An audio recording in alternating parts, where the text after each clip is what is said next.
gonna get started now. It's a fuller room than we anticipated, so please feel encouraged to, there's extra stacks of chairs in the back.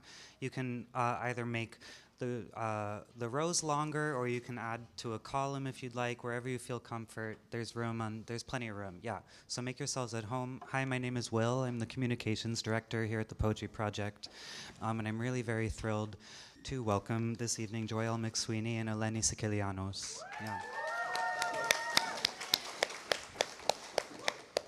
Just some really quick housekeeping, and then I'll go away. There are 2 all-gender restrooms upstairs, and then to the right. That's kind of it, yeah, and our season's winding down here at the Poetry Project, our spring season. Tonight is a banner event, and the rest of the season is kind of a banner events as well, and I just want to shout some of them out, and then I'll turn things over.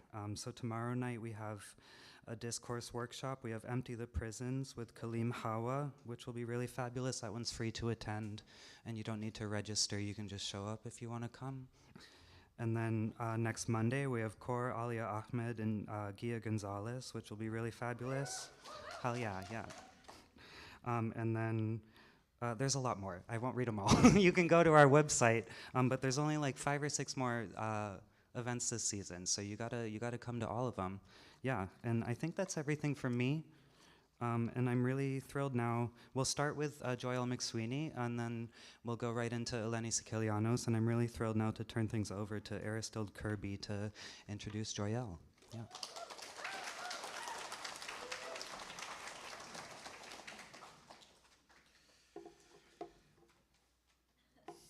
Hi, everyone. Wow, man, this shit is louder than when I came up here last time. Thank you. Thank you to Poetry Project. Thank you to Noah. Thank you, camera person. And thank you all. Let's get started, I guess. Call the coroner. That is the only form of its title, and it's a position many across the country have to be elected into. We can also call Joyelle McSweeney a sarcographer, but today, I'll go with coroner. McSweeney is one who can approximate. She etches from trace correspondence. She can make level in levels to draw a parallel between the capture of the river's lymph with the bite of a lone child's veins made by a roving serpent. The neo-Baroque writer Jose Lezama Lima corroborates that the role of the coroner as a scryer of formlessness. It is the true classical spirit that doesn't refuse the serpent's bite, but finds basis in the nebula of the obscure as to figure it. Form, in Lezama Lima's words, can no longer be defined as the final stage of matter, but rather as the most efficacious instant for movement to be grasped without being halted. We can identify this process as grasping a struggle even in the most quotidian atomistic ways. Life is suffering, life is struggle, life is a lot more.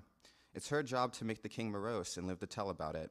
It's not her job, but a calling to break away from the kingdom towards her struggle to follow the fading pulse of empire at its very fount, to ascertain the excess misery and malign that sustains the cause of death. It is the struggle of one's will to live one's best, to pursue poetry as the pharmacon, knowing everything you are, enjoy, and share space with is composed of decaying half-lives. And I just made a joke. It was just like, every day is a winding road, and I was like, towards death. And I was like, in that moment, I did not know that that's maybe what she was talking about in that song. You get a little bit closer. McSweeney said, McSweeney said in an interview once that becoming a goth came with her becoming a mother, and the realization that this world constructed into and through our lives in the most macro and micro ways is often inimical for the flourishing of life in its best potentials. Toxicon and Arachne, her book before last, might go down as the essential one. Her unknown pleasures, her The Queen is Dead, her When the Pawn, her The Downward Spiral. Toxicon and Arachne is such a feat of a book that manages to extract and exact a twofold essence. One, the Solosian intestines of the necropastoral, a term she minted, arguably at their peak. It is an aesthetic, political, poetic, phlegmatic greenhouse that underlines with Gerbera, gunky Kuror, in microplastic grime so much of the rot we sit and contend with past, present, and future through the prism of our work.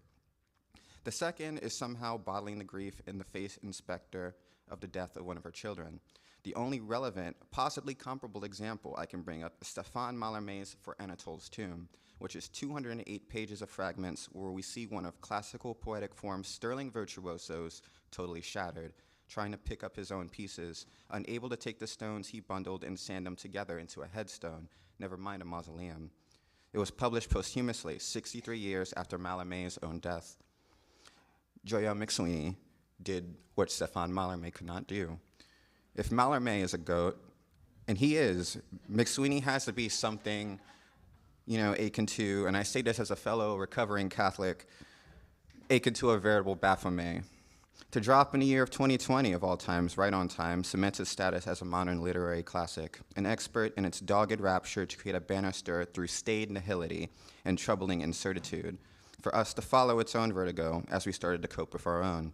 The banister is made of her classic trinities, from the red bird through to now, each approaching a maximum in their potency: image, music, text, death, life, survival, rubido, albedo, nigredo.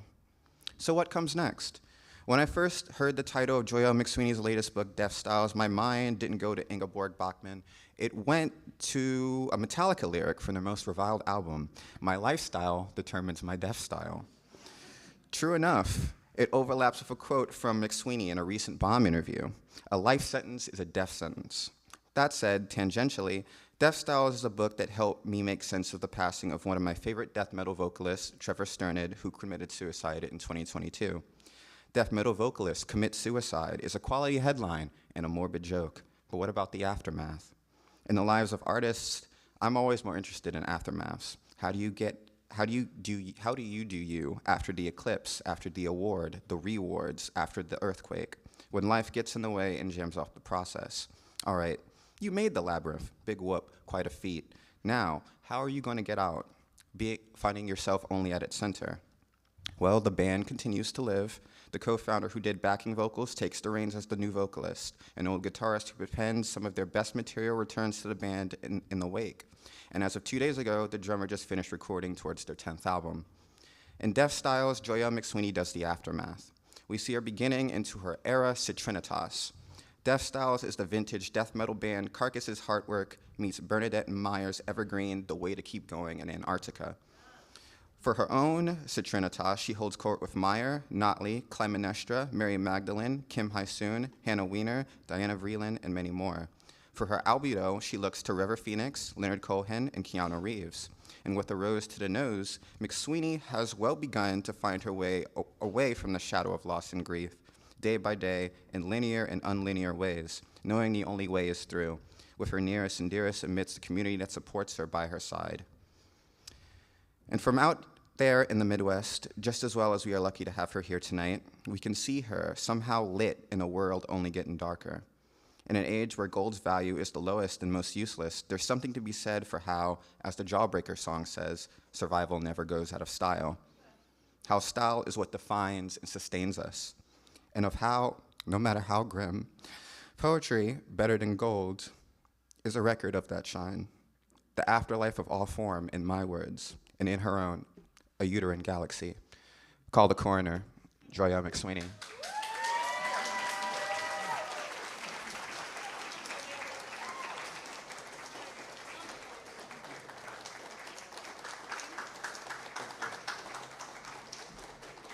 That introduction was such a work of art, and from a poet who has been such an inspiration and like a light from the next galaxy that I think we're all going towards. That was an incredible gift. Thank you so much. It gives me so much strength to get going here. So let's do it. And obviously, thank you everybody for being here tonight, and to everybody here at the Poetry Project for extending this invite, and to Eleni and to Sarah for sharing your night with me. It is really so incredible to be reading from this book here, because through my whole career, I have taken so much inspiration and sisterhood and goddesshood from so many poets associated with the Poetry Project, as well as the dancers upstairs. But, you know, just so many of the poets that you mentioned, Bernadette Meyer, Alice Notley, Hannah Wiener, that have really lit my way as a writer this entire time and are very present in this book. So it's a real pleasure and blessing to be here tonight. Everybody, so let's do it. Okay, So this book is called Death Styles. And as you were saying, so I wrote this book. I just take us a couple steps back. This is a book about coming back to life and coming back to writing as a way to come back to life. And it is a question of what is the style required to survive on this planet? What is the gesture? What is the way of standing? What is the way we signal towards each other to come closer or to stay away? What is that style? And I contemplated this all different ways, and that created the poems that I'm going to read tonight. But to speak even more practically, when I finished my last book, Arachne, which, like Anatole's Tomb, was a work of elegy and real anger at the death of our little infant, I finished the very last poem in that book, and then I snapped my laptop shut and said, you know what, no more poetry for you. I was still so angry at the loss of the baby. I was angry that spring had come back and the baby had not come back. I was angry that poetry had come back and the baby had not come back. And so I just stopped the poem. And I said, no more poems, you're not gonna write again. And like many poets' curses, it held.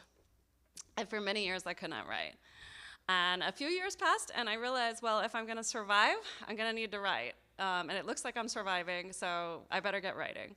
So how was I going to do that? Well, since this was sort of an inverted fairy tale, I set myself 3 rules, and the rules were the following. I had to write every day. I had to accept any style inspo that came my way as the inspo for the poem, no matter how ridiculous or peripheral. And I had to write, the third rule was I had to write till it was totally exhausted. And tonight I'm going to read you some of the poems that those 3 rules created. So in this book, the poems are dated, and then the subtitle for every poem is the particular inspiration, style inspo, that inspired that work. So let's get started. So the style icon who inspired this first poem is a duck. And not just any duck, but a hooded merganser duck. So if you've ever seen this isn't like a mallard with a green head. This is one of those ducks where when they turn sideways, they have a black head and a big white circle of feathers there. And it looks like a blank clock. And that was my first style inspiration. So here we go. So this is the death style for January 8th, 2021. On the hooded merganser, that clock-faced duck. So I guess we'll take it from there. I'll see how far we get with it.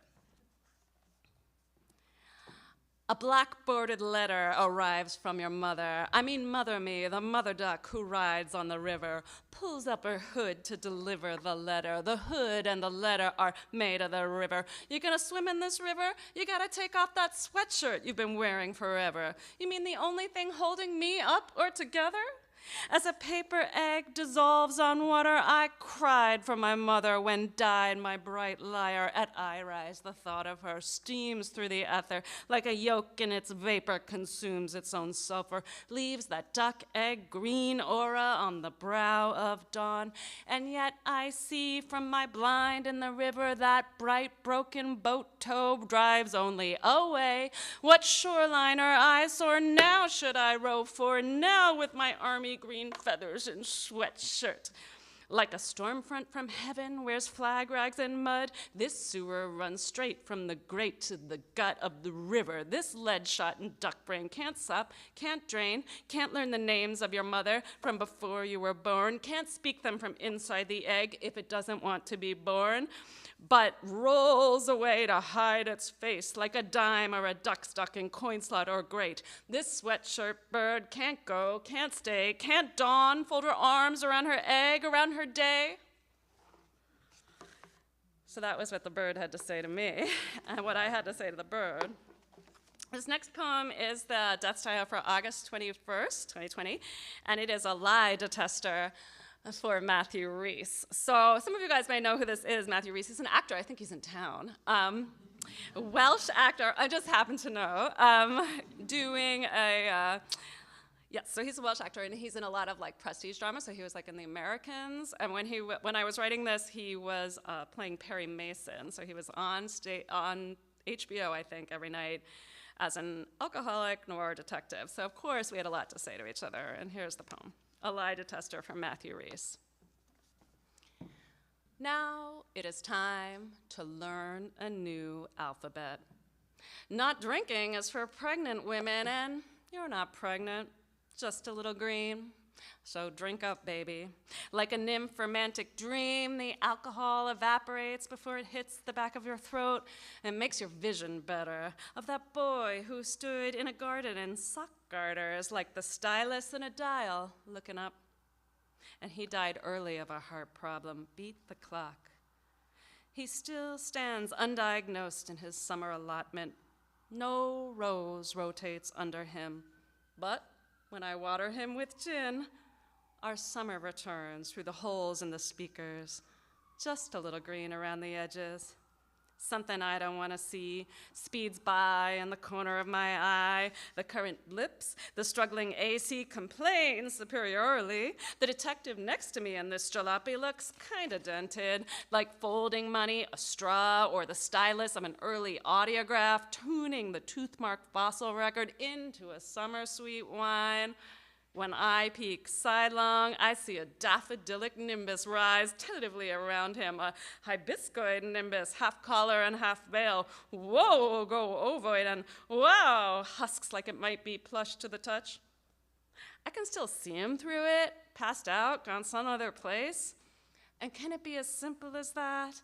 And as silly, half or less than half awake, and still profound Hoosier adoration of trampolines, hazard insurance, neck brace, all arising in the sinking, the gradual and the violent shaking, the mist the goddess conceals her son in when she yanks him out of battle and then reverses to toss him back into the day. He lost weight for this role, and his skin is kind of pea-hued, and you'll never get pregnant that way, and you'll never get a pre-approved loan again. Smashed up on the windscreen, bent like a stovepipe, drove down the drain pipe, a banged-up memory storage device. Each time we hit a pothole, my chassis convulses, and the detective, so dry at the joint he clanks, could make a new lie detector by strapping himself to the bed. This is a dry county, therefore it is imperative that we cross over the line to the next one. When I am in Texarkana, where's the county line? Goes a song that exists only in demo. I like it for how it's going no place, for the audible way it's falling apart. Like the detective's fish green neck, it sends up a tentative odor I'm drawn to, like a god dog. The taint of accelerated posthumousity that only mortals possess as they race decay to death. The dream of dying perfect. That's the dream. We're all in it together. Me and this boy and the detective and my car I'll have paid off in 8 years' time. Oh, Art, go off somewhere I'm busy. Go solve a crime.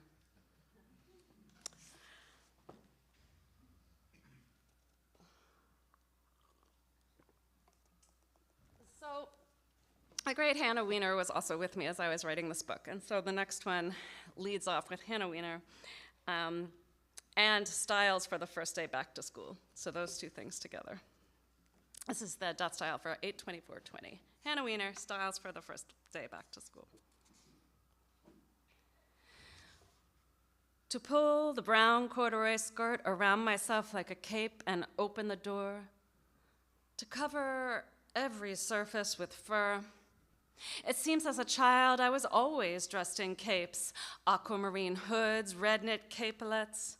With my own girls, I forgot to do this, but their grandmothers both remembered, so we can do the wolf scene on both sides. To wear a man's cotton undershirt and zip myself into the stiffest of jeans and eat by halves and never be done eating. Seeds and nuts, rides and husks, down the gullet, normal love, great pasty triumph, rise and fall of rose green horror. To descend the pink stucco apartment with my airhounds to meet my lover, to crash the jalop into the lot at LAX, to let 1,000 dahlias bloom from my rib cage or escape on slippery hooves, the red velvet rope around the abattoir, chin strapped in a bellhop's toque, trim with a bell, plus a ring bell, plus a même chose, says the gulp of wasps from their magazine. They have all the best diacriticals, and they keep them for themselves. Don't blame your shitty French on the wasps. Ding dong, down the streets with all the deaths, me and my flock. But We also take a beating to the crown. The little wasp hands strike and pound. The little guy with the claw hammer alarms the clock face so delirium tremendously he cannot advance the plot. I drink a lot, but my hand is steady, possibly because I drink from flutes modeled on the daffodil larynx. This film is constantly edited down to be flushable, but rise again to swamp the drain with multiples, a luxury everyone can afford, like that pink liquid soap in public bathrooms, pump your own. A tomb, a casino, and a soap called Luxor lather generously up. Under the stars, spread eagle, pink-spangled circus tent, puff up your chest and ride the neck of the escalator up to the glass roof where Emporia used to serve snacks before the goddess Luxuria took on too much debt and foundered. It's going to reopen as a penthouse cum health club, a crease known only to wealth, but you can visit there if you know how to clean. With my luggage and this plumage, I arrive too late at the platform and have to set out walking. I tote my embassy thusly into the dark, tunnel over and tunnel under, drag regal seal and sealskin robe, so stiff I can barely ache the line out of my throat. This channel is overrun with eyesores today. Everyone's confinement trophies, sonograms, and matted lanugo hair, glamorous exhaustion. It comes in all colors. The lilacs, too burnt to bloom, glower all summer and crumble when someone brushes against them. Suet left for the birds, and its special black cage is eaten before it can rot. Croak, monsieur, and croak, madame, so called because an egg is smashed there. As bombs improve the cathedral, a perforated clinic lets in more light. The tumor is morcellated and the hair marcelled. When the nurses pull out the instruments, they sing a counting song, so nothing is forgotten. Every scalpel, every clamp knows its place on the cart. Clip, clip goes the hairdresser in the basement of the department store. It's going to rain today, but you won't feel a thing where you're going.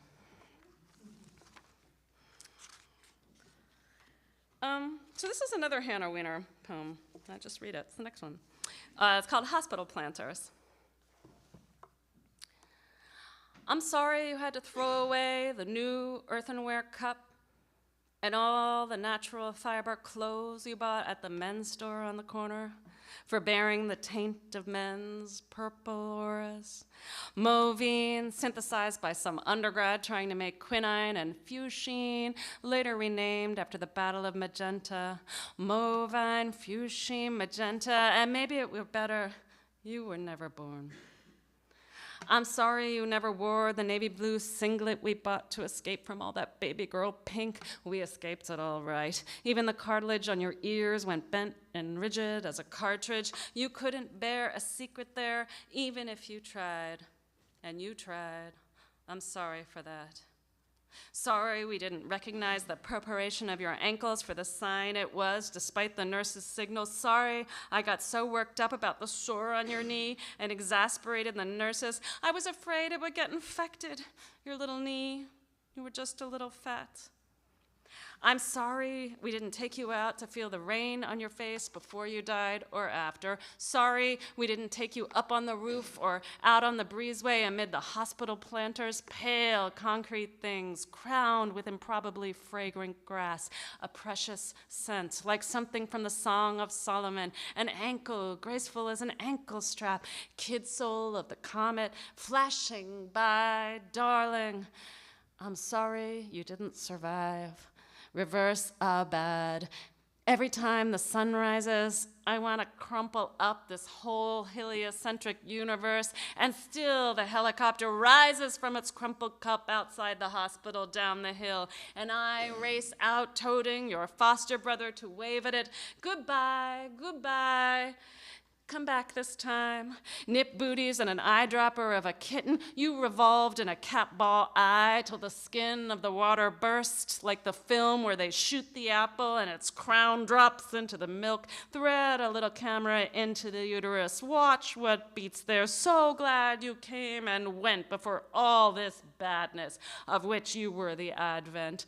Your name, the parking pass, which for some reason sticks around, fishing itself back up every so often from the muck in the back of the hatchback, like a bone in the fish's throat, self-cannibalizing fish in love enough with itself to choke on its own bone. A leveret and a loach go out rowing in a nut on planet fish in a Japanese song. I ball my hands together and thrust like the parody of a prayer or wish just below the sternum, trying to dislodge which lodge there. At the urging of my digital instructor, I'm renewing my foster license, and just now I want to live in the pyramid, on the money, inside the eye, inside the park. Look out at that pinhole camera, at the sphinxes patrolling the New England graves, not telling their secrets, not giving them up. The hospital planters shake their aromatic heads in the night, in the sodium light. How we petted them, brushed against them like cats so that their scent stuck around in our fur and emanated a third cat. As we rounded corners, climbed steps, bathroom, balustrade, embankment, berm, all the locks we had to work to get to your birth, like a couple of tomb raiders infiltrating your sacred chamber, converted to devotees thereafter, trying to live in the tomb. Every time we left or returned, we met that oily scent, more amber than lavender, more persistent, more regretful, more distended, more vengeful. Like a cur, the scent recurs, drips from its own jaw, like in that movie called White God, where the teen goes pedaling in the street on her way home from orchestra practice. The whole orchestra of curs rises around her in that organized way of the weather seen from space. Bad thoughts and bad news, a nasal rawness, as if somebody had mowed down my frontal cortex and carved your name into my brain. Weather and porn feeds loop and revolve. Everything needs to be shaved, made barer, mounted again. The vapidity of mammals, the elegance of a riparian, snaking an egg along its length. Your blade spins close, spins away, up and over me, as luckier women stagger the halls, held up by balloons. Oh, get me a beret to hold my brain in. The creek gotta rise in the birth canal, in the parking structure, in the retaining wall, in the hospital planter. Let something rise, then let it fall. No censor, no chancre was ever so bereft of your scent.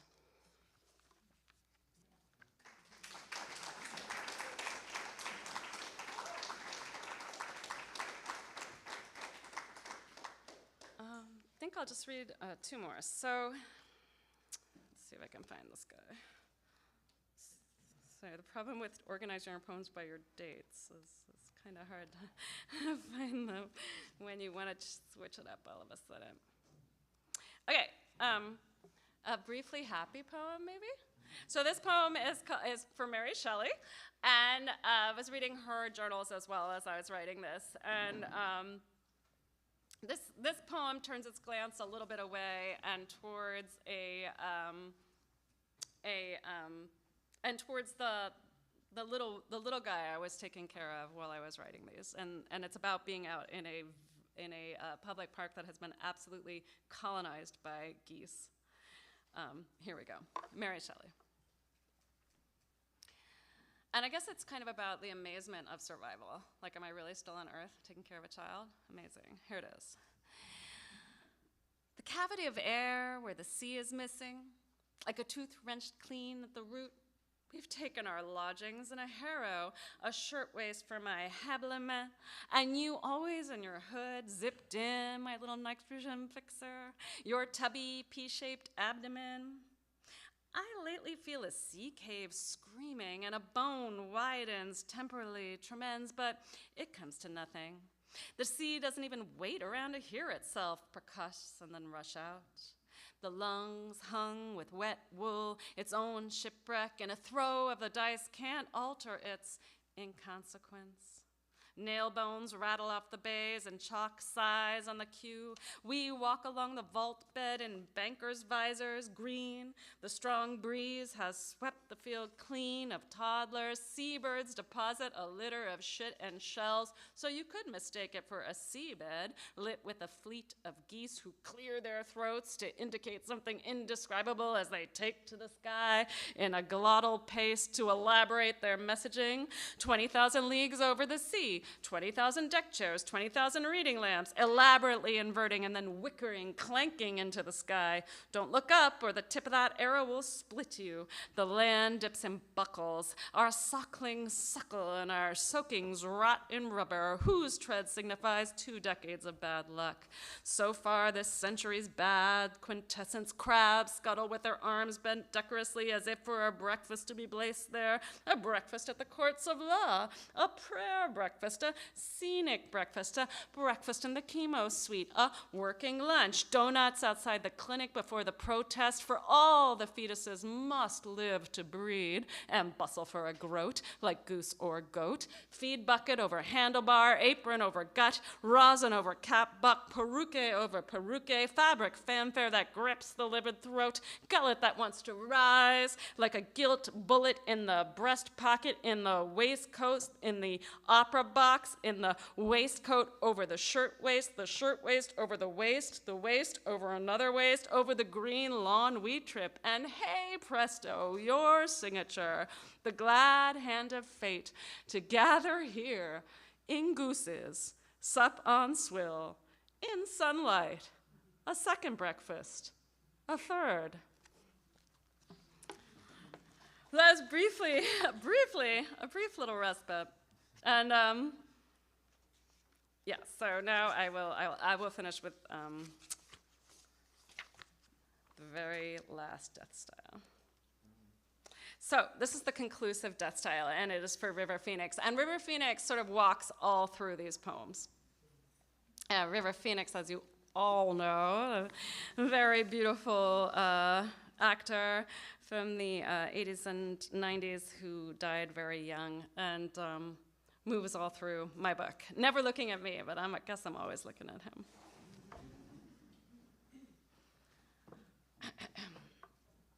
Maybe a little.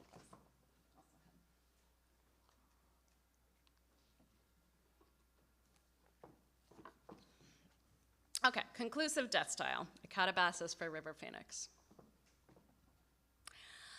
I am speaking now of the tower, scoliotic, sclerotic, over streets that slanted steeply like a sick and lifting ship, how it flagged like a flower, yet could still point to a star, and suck dye up its vasculature like any school kid knows how to fashion a crude siphon from a tube, a tank, a parked car, and of course your mouth.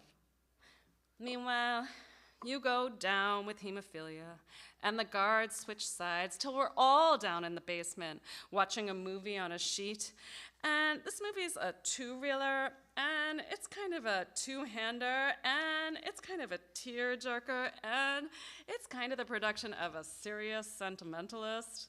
And it's starring 2 stars, one light, one dark. The blue expanse is just a tacky backdrop compared with these 2. And you're the light one. You're the star who left the light on all night and burnt out. Your pompadour rises as if from a bomb test, alarmed and expansive, knocking it all out. And there's not a lot of thinking here. There's not a lot of light. There's not a lot going on. I'd prefer to lie and die outside the Viper Room with all my friends suspended on the shockwave as on the red and black walls of Greek vessels, or burst petekai on the eye walls as on TV the victim strangles. Oh, shut up. Well, anyway, any picture is possible, any urn at all. And it's not particularly sweet to remember how you tapped your ash, how you knocked your cherry off, how I wanted to leap off the bridge with you but lost my contact lens. in the grass. It was such expensive plastic. I had to drive home with one eye open and behind me the other, that perfect lens in the grass, the eye that God made for me so I could image his face and yours as you ashed your Marlboro there. You ashed it from the train bridge, the drifting of a god, the drifting of gold in a river. Whenever after the river was dragged by divers, you only turned up later elsewhere. You only turned up your face. River, I'm trying to see around you to an idea of art that's both pit and tower, dick and uterus at once. Inside, the blood can splash, replenish, and shed all over again. Piss, heat, and daylight invert to a flock of bats, fly back and hang close, irritatingly loyal.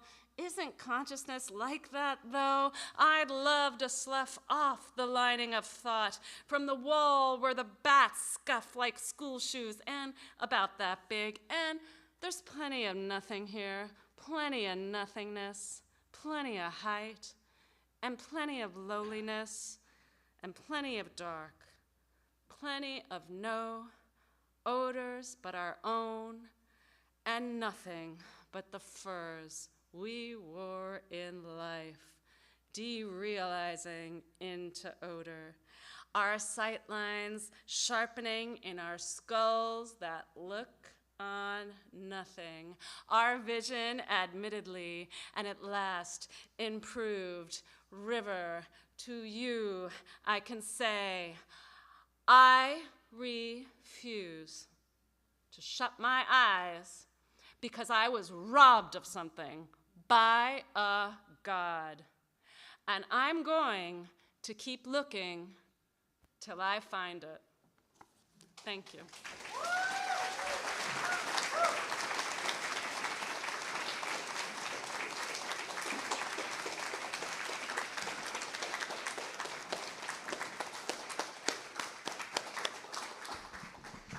Joyelle, that was amazing. Thank you so much. Yeah. And thanks, Eris, for that really beautiful intro as well. Yeah. And I'm just so thrilled and honored now to turn it over to Sarah Riggs, who will introduce our second reader, Eleni Sikelianos. Yeah.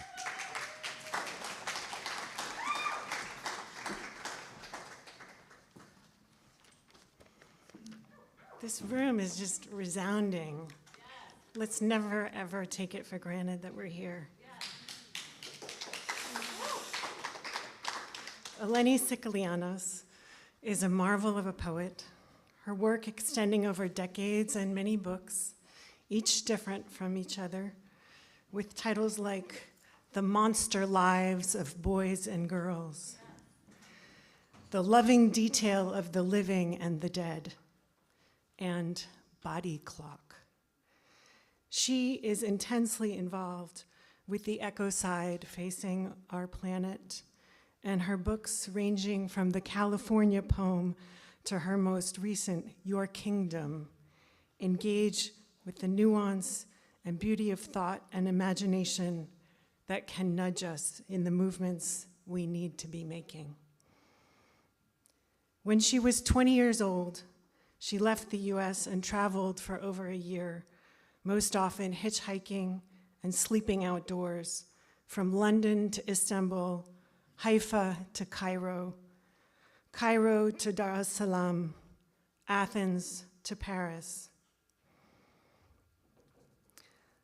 I have had the luck of teaching alongside her at revolutionary alternative schools in La Grasse, France, and the Naropa Summer Writing Program in Boulder, Colorado.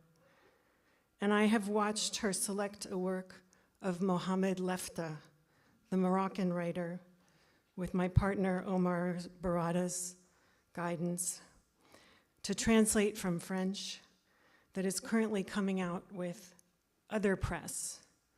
It's called Endless Fall. It's beautiful.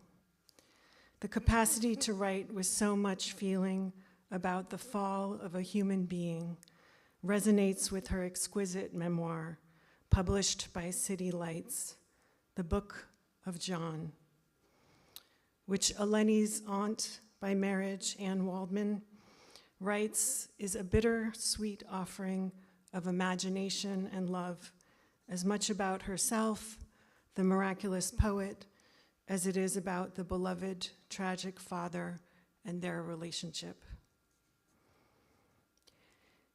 In recent weeks, Eleni has been helping with the protests of students and faculty where she teaches at Brown over the genocide in Gaza, and continuing, as I have always known her to do, to be teaching in the public sector, in prisons and homeless shelters, and currently in the writers in schools, in addition to alongside her university teaching, at which she is known for her loving, brilliant attention to students. Eleni's work has this year been set to live theater in her great-grandfather, the poet Angelos Sikelianos, his native Greece. And she's working on Eva Palmer. Let her tell you about that if she wants to. Please welcome, with all the depth of soul she bears, Eleni Sikelianos.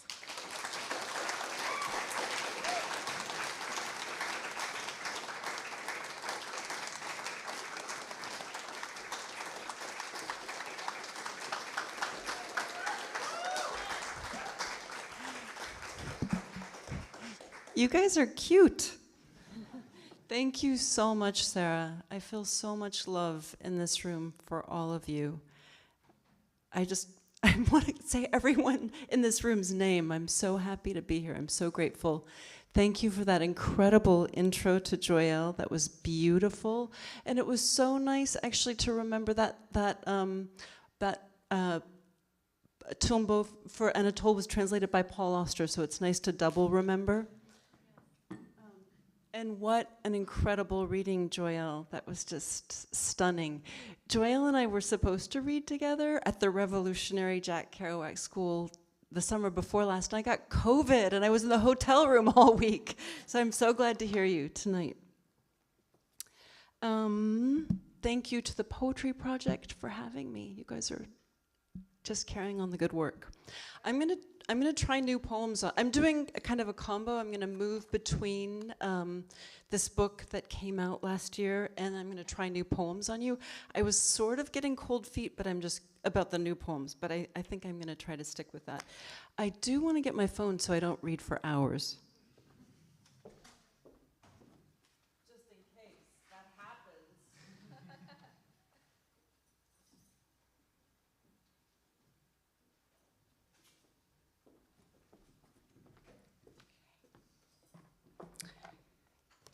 All right. Bone notes. Who here has more ribs? You thought it was settled, but someone in the room has more backbones than you. Who? The 4-year-old on her toy cell phone. How they hurry to take flesh. A human baby will be born with maybe 270 bones. Some will fuse till there are 213 or 206. They glide number to number, word to word. Light is left out of the joints, but talks through the skin. Some bones disappear. Your inner ear ossicle never grew, but your clavicle, like a river, keeps flowing a very long time, glowing. Even in their tight flesh wrappers, photocentric and silent, your alphabetic bones talk to the light. Somebody's trying to call me. Trying to talk to the light, I guess. I'm going to turn that off.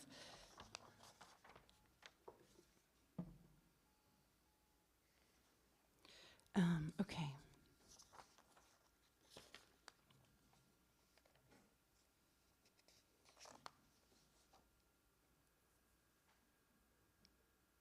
Traveling through strips of air. The first day, I was in the wrong city, wrong airport. I missed the plane. The second day, someone had occupied my metal bunk on the train. I stood in the corridor, sleepy. A stranger hovering wanted to be my lover, but of love, I thought I'd had enough. The fourth day, a conductor tried to ticket us. We jumped off. Outside, it was morning or evening. How many days were there to this place or dream? Had we arrived? Were we going? A terrace, the sea, there we were. A thumbprint of sunlight raged on a kitten's chest as it lapped at water. Cats scattering like shadows at dusk, feet quick as leaves in a gust. And the wind grabbing our hair, wind's muscular arms. There was the weight of the world and war. Wind pummeling our faces and ribs. The sea scrubbed clean by same wind. Questions about where the wind had been. And air scrubbed clean by salt the wind had scraped up. There was light scrubbing the houses and stones. A dead cat in a ditch, maggots in its mouth. And wind makes the wires sing. The bones inside the killed cat's legs resting, relaxing, softening. No more twitching. The bones inside the kittens and nations quickening. Every poem had a line about my love, but mine had a line about life. Somehow I thought they were different. The kitten lapping the water, strips of love in the air around it.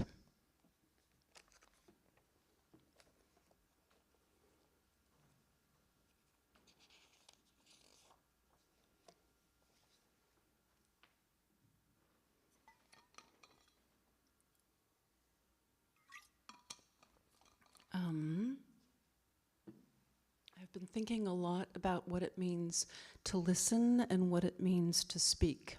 It's not, it just seems like it's been time to really think about those things. This poem is called Amanda Says When the Tongue Turns into a Bird. In dreams, I never scream. At root, the tongue reveals the spleen's thought, but the movement of the heart is reflected in the flutterings of the tongue as it moves in its mouth.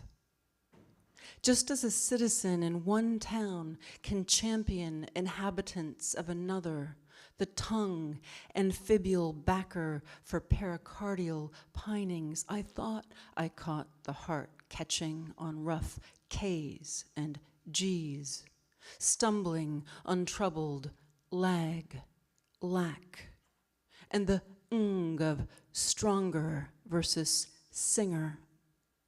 Where the tongue wanted to travel was far, farther than the R of lord and bird growling in the throat's most enigmatic corners, speaking of the blood the spleen had cleaned. Gurglingly, I heard the open E as it bloomed beyond muscular massing outside of me, voicelessly. Thank you. Yeah. And actually, okay, I'll read this short little one. With a syrinx the size of a raindrop, and a syrinx, we have larynxes, birds have syrinxes. They're pretty close morphologically, and a syrinx is often about the size of a raindrop. With the syrinx the size of a raindrop, a true Twitter star, sparrow, chickadee, changed her name to X. Like a stripper, she stripped all meaning off Elon Musk. Moos of cows, barks of dogs. He thought he owned it all. With the flick of her syrinx, most flexible muscle in the kingdom, animal, just stripped it right off him.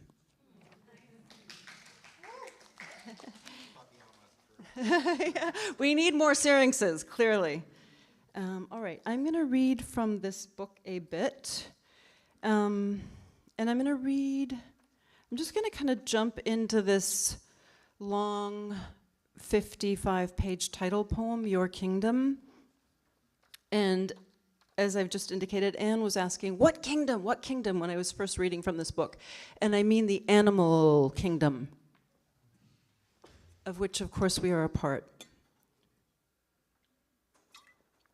And I guess I could say, I'm not going to read from the beginning, but salamanders were big inspirers of this poem, watching salamanders crawl on a log and remembering from my zoology class that shoulder girdles and hip girdles were invented by amphibians as they made that transition. And so every time that we do this, here we are remembering salamanders, and also inspired by all kinds of things, but slugs too. Okay, so let's see, where am I supposed to start here?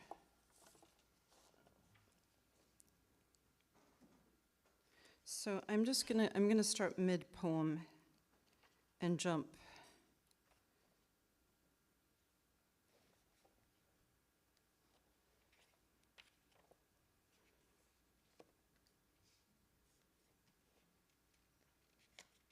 Okay.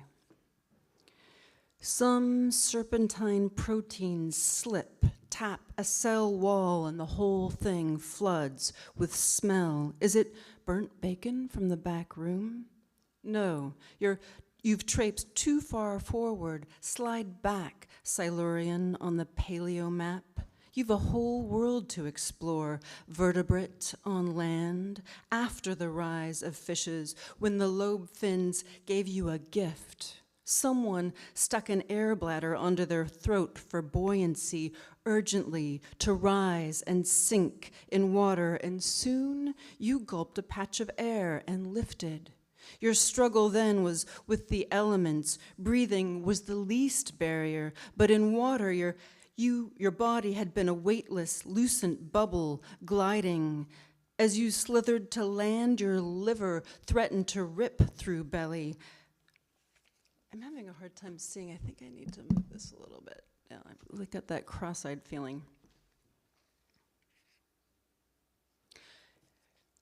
As you slithered to land, your liver threatened to rip through belly flesh. At first you swayed side to side as if still in water.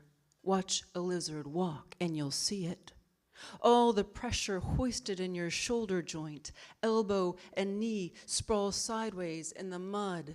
Even now you stride, bounce, head bobbing like a bright birthday balloon wandering the earth because of knees turned forward and elbows back, as if you were still stretching between atmospheres. Reach out for an apple or a daughter to keep her from falling. You'll recognize your upper arm bone in Esthopteron's pectoral fin. Less reliably, your finger bones and wrist as you tap your device. Thank frogs for making you this. Plus ears to hear in air, even if phylogenetic difficulties arise when you were a fish. How inconvenient. If you bent your head, you also bent your body. Oh, your neck. You can arch it independently, side-eye someone who crawled to land flat-headed, made it. If in your fish life your hip girdle was tiny and could float, you had to lock it down. Some proto-newt reattached the shoulder muscles from the skull to ribs for you, so that each step shock wouldn't slosh your brains about, 'cause on land you were more prone to accidents, crashing headlong into rocks. Your teeth were like labyrinths then. This mattered to you later because labyrinthodonts arranged skull-roofing bones to palace said brain for you. And you go dizzy from the deep expanse of it, how to find yourself in space in such an animal carnival. Bats' wings worked over right through the centuries. Insects snapped into being in lightning flashes. long-toed corncrakes living in meadows, the boy bird ever in his bright nuptial plumage, the tiger's sharpened teeth agleam through trees. If green woodpeckers alone had existed, or the orange smolder of orangutans in forests, the tarsher's grand photon-sweeping eye in certain symmetry with electromagnetic fields and space-time, eels wielding at will all the artillery of the skies, the anxious bee around its oriole, head or umbel, the adherent nectary gone quiet, stamen primordia, here is a gene for it. Each seed sculptural catalog and catastrophe, box elder samaras whirligigging, wings and bodies in compressible flow. You have ingested many animals and arrested their outward movement. As the deer translates itself inside your flesh, you are rubbing up against this intimate, enzymatic magic, transforming the shreds, super metaphoric. You can't start from scratch, can only build what others built before you. In the fish mirror, you may trace with your finger on your embryo's neck the artery's loop-like course, memento of the gill's former home, and the tiny hole near your brother's ear never closed, refusing to disguise his amphibious beginnings. Someone called it a preauricular sinus. Someone named it a remnant, a rag, a wormhole into the wet vestibules of time and space. Do you recall? I remember the exact moment in the pool hall you recognized the pattern on the leather armchair your own arm was draped across. Each pinprick in your pored skins, a portal of relation, a webbed and reddened constellation. Count stars in the dark and stars in the day. Are they separate electrical weights? And scooching forward a bit. My dear Darwin, you, too, diversified from some hoary, extinct form. You, a wreck of ancient life, your front and hind legs homologous, and little parts of you whittled like a blade made for one exacting task. All these geological ages you've had to work on your tongue and hands so you can pry open the oyster with your fingers and gulp, say, snake knots and snack bots and germplasm spasm with ease, mouth writhing around the sounds of murder. You chalk out upon a wall an antelope and give it legs, as if you could run abreast of it along the cave. This is your first moving picture, and you lie down beside it, all the previous and current species living in your veins snugged asleep inside you. An enfolding idiom in a curled up indres and your drowsing limbs. You've drawn a line for what is a circle, a tree for what is a tangled net. You've tried to structure or to rupture it. Of course the chimp is cousin of your children. Hear it scold in treetops and you'll know it. Grunt, wheeze, kiss, hum. Your ear hole, even sleep, you share it with invertebrates. Who made it? A deep, dark den to enter and lay the fray down. What fracas you can't use, put it in your sleep cave. Skin a golden scaling arched over where you go dreaming. Full bags of time and empty bags of time flickering through the hours. The brimming bag of time is thick black, sticky paste, consistency of opium stuck to the plastic bag of time, slowing the real down. You are besotted with time's evidence in your own body.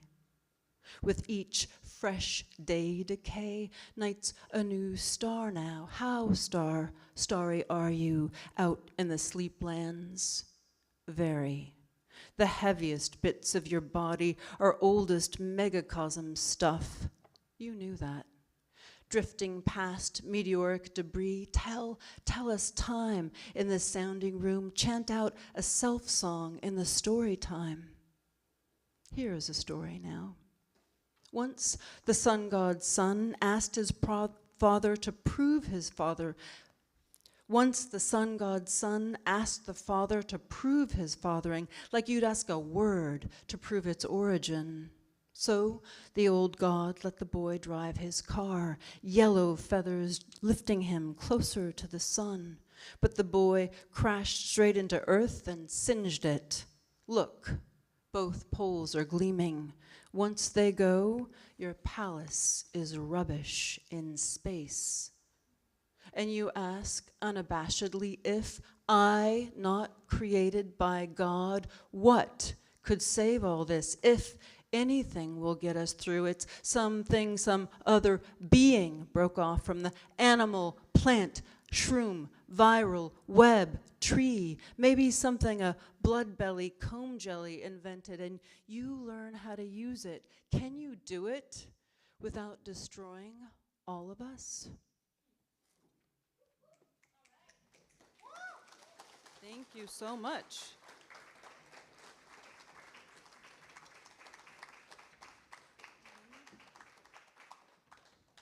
Thank you.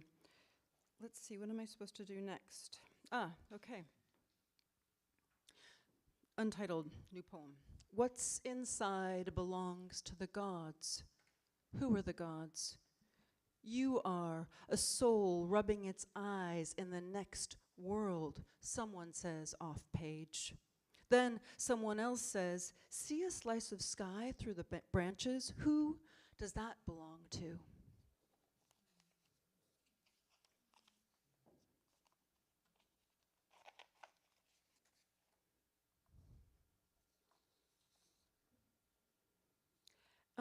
This is called This Never Before Owned Red, and a group of students at Naropa, the Wisdom Body Collective, asked some of us to write poems inspired by Diane de Prima's Revolutionary Letters. So this is a response to that. This is actually, I pared it down a bit from that original response.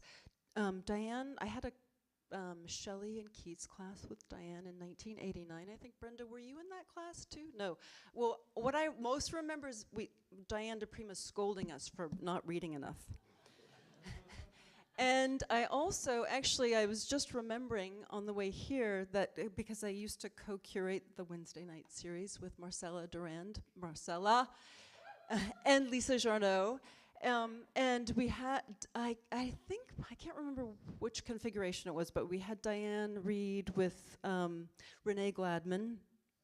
And I don't even know if Renee had a book out yet, actually. But Diane, I had to go get Diane in a cab because there was a thunderstorm and she was afraid of the thunder. And that just amazes me still. So, this never before owned red. The tongue does not taste itself. Lightning is not loud. A human was made in world wondering how. Bathing our faces in king light, others were out on the horizon shoveling shit into oceans, feeding cupcakes to homegrowners with guns. We were thinking, ladybug, fly where? Where the dust of gone animals goes, into the future's loped shape, in the crumbs of human action. Hindsight with his fur and wings landed on us. He's out of gifts. No pinions, no shares. What ancestral Where is the rehearsal? In the forest, at the wedding, corporate ghosts ate the fruit and tried to fool us with pits. Do we stay in the clearing with such a shredding light shining on reality?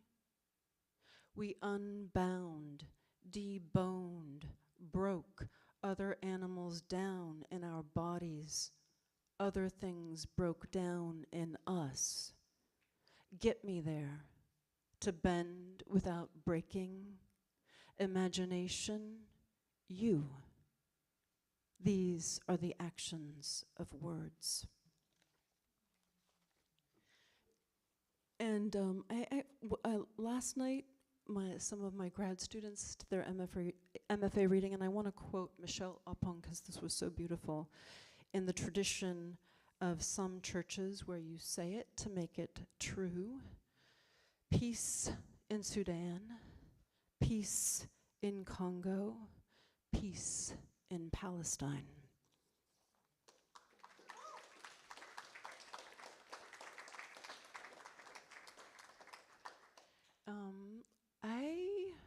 How are you guys doing? Yeah? Can you take a few more minutes, or yeah? You can't say no after I've said that. A lot more, like tons more, right? Yeah. I do want to just say that the book that Sarah mentioned just came out, and I'm really excited, Mohammed Lefta, and I'm going to read one paragraph. A lot of this is actually a whole chapter called Swordfish. That mineralized hand forced Khalid to perform his dive in a singular manner. Only his left arm was held in front, free and alive, like a swordfish's weapon, and with this extension, in a flawlessly straight line, his whole body lifted from the ground. Okay, I'm gonna read one more poem from the book, and then one or two more poems after that. Okay.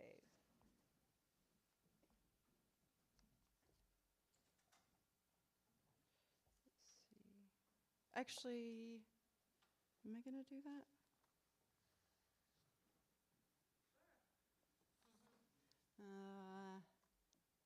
Let's see.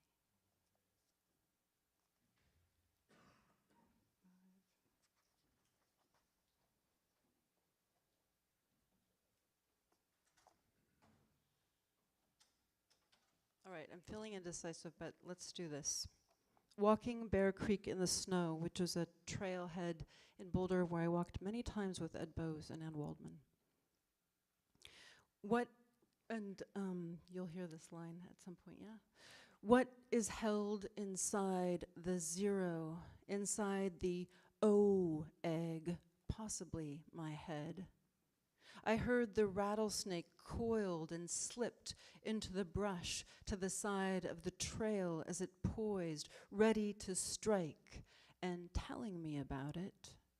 Then my foot rattling the dry brush, rhyming, and it's its own meme now. I'll always hear it, not laughing, but being. That was its being sound. On the path, the bugs moving the dead rabbit around. Its grammar and phoneme rattling inside the big tin can of the world like anyone's. How do you know? I know because I speak a language too. A lung language night can hear in its big, empty, bald head. Other voice, correction. It wasn't a rabbit, it was a rat or a mouse. Does it matter? Yes, it matters which body. And I filmed it, the flies slipping in and out of a body hole, and beetles under the corpse eating and egg-laying and moving the corpse around, as if the corpse would rise to life in its being eaten. And it does. It rises to life. My girl, tell me something about it.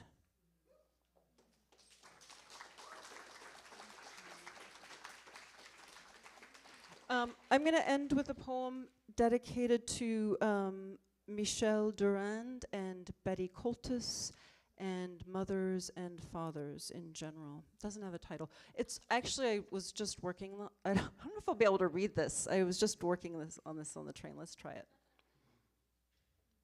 I understand about mothers giving birth to babies next to rivers, said mother. In the dream, Helios's daughters shed tears of amber. Sleep sleeps, but asks how long does pre-death last? Till your soul flies off the handle being the body, I guess. Here is where mother is awake. I understand about mothers giving birth to babies. Water is happy, dust is sad, mother says. Was it a good death? Were there leaves? Mother doesn't wake or say.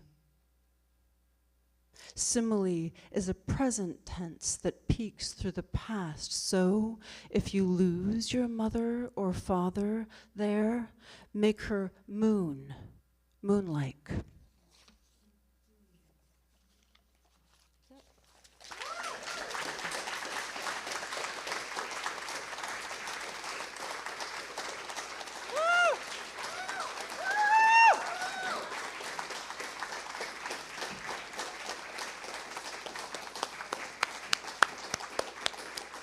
Thanks, Eleni.